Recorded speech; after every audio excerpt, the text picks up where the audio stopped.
Entre le Maroc et la France, c'est plus qu'un partenariat, c'est un engagement pour l'avenir de l'agriculture à Meknès. Le Siam 2024 scelle une alliance durable et innovante.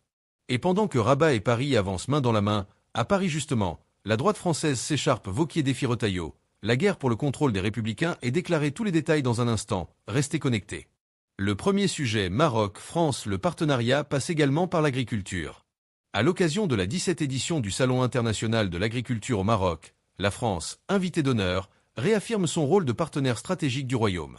Portés par des échanges commerciaux dynamiques et une coopération technique renforcée, les deux nations misent sur la création de modèles agricoles durables, innovants et résilients, répondant aux défis climatiques et économiques de demain.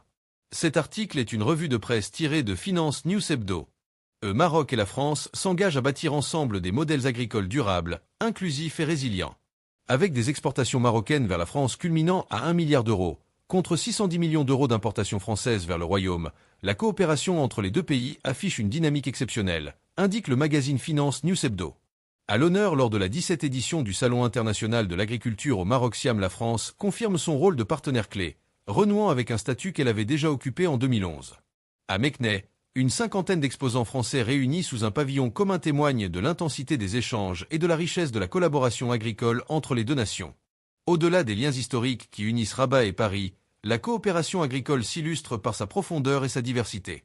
Elle s'étend des échanges commerciaux, production laitière, filière ovine et bovine, semences, produits sanitaires et phytosanitaires à des partenariats techniques avancés. La gestion durable de l'eau, la mécanisation, la digitalisation de l'agriculture, ainsi que l'innovation en génétique végétale et animale figurent parmi les domaines stratégiques où les deux pays œuvrent ensemble, dans une approche gagnant-gagnant. Le Maroc était récemment à l'honneur au Salon de l'agriculture de Paris et au Salon du livre. Aujourd'hui, c'est la France qui est célébrée à Meknès. Cette reconnaissance croisée souligne la richesse de notre coopération, notamment dans les domaines stratégiques de l'agriculture et de l'eau, a déclaré Benjamin Haddad, ministre délégué français chargé de l'Europe. Il a insisté sur l'importance de bâtir des modèles agricoles durables, inclusifs et résilients et sur la volonté commune d'investir toutes les opportunités pour avancer dans cette voie. Le nouvel accord-cadre agricole signé en 2024 marque une étape clé, précise Finance News Hebdo.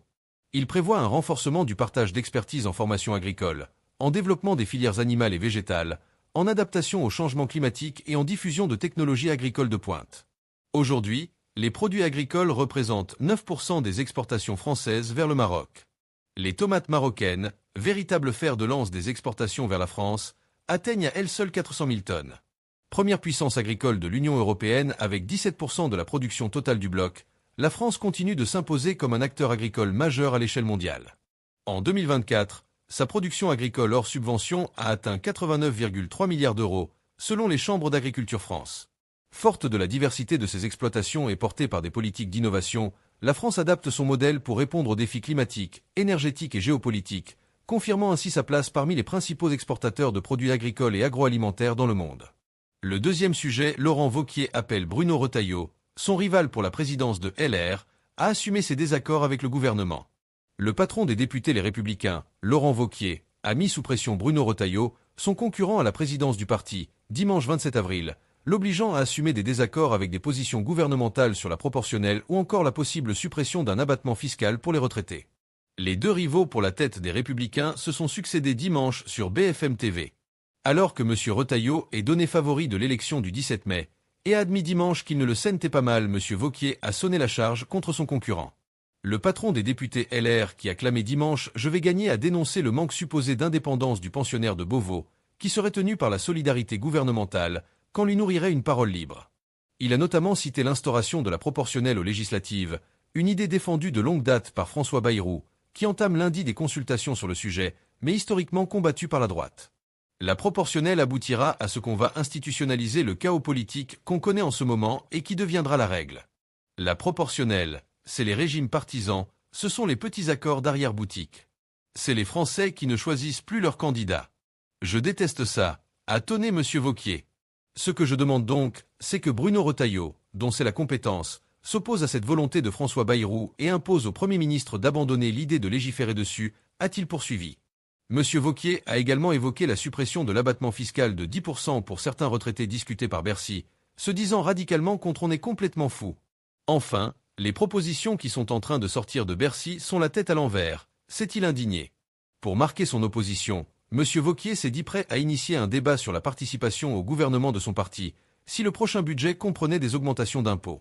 Sur le même plateau quelques heures plus tard, M. Retailleau a déclaré qu'il ne rétorquerait pas à Laurent Wauquiez.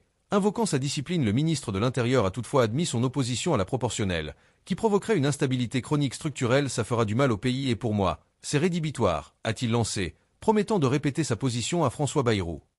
Quant à toucher à l'abattement des retraités, il faut faire autrement, a-t-il dit, refusant toute augmentation d'impôts. Interrogé sur sa détermination à quitter le gouvernement si ce n'était pas le cas, il a simplement assuré être un homme de conviction. Jamais je ne resterai si mes convictions étaient abîmées, simplement. Alors que M. Retailleau doit rendre public dans quelques jours un rapport qu'il qualifie d'accablant sur les frères musulmans et leur entrisme, M. Wauquiez a renchéri en demandant à son rival de classer le mouvement des frères musulmans comme organisation terroriste. Une décision urgente, selon lui, nous n'avons que trop tardé, qui doit s'accompagner de l'interdiction des organisations qui sont affiliées à ce mouvement promouvant l'instauration d'un islam politique conservateur. On ne peut pas interdire les frères musulmans en tant que tels, mais on peut le faire dans la manifestation de leur organisation, a répondu le ministre de l'Intérieur, évoquant des écoles, associations, etc. Nous n'hésiterons pas dès lors qu'on aura ces preuves à dissoudre, a-t-il poursuivi, précisant qu'il doit respecter les règles de droit. Merci d'avoir regardé cette vidéo jusqu'au bout, votre soutien fait toute la différence. N'oubliez pas de liker, commenter et vous abonner pour ne rien manquer de l'actualité.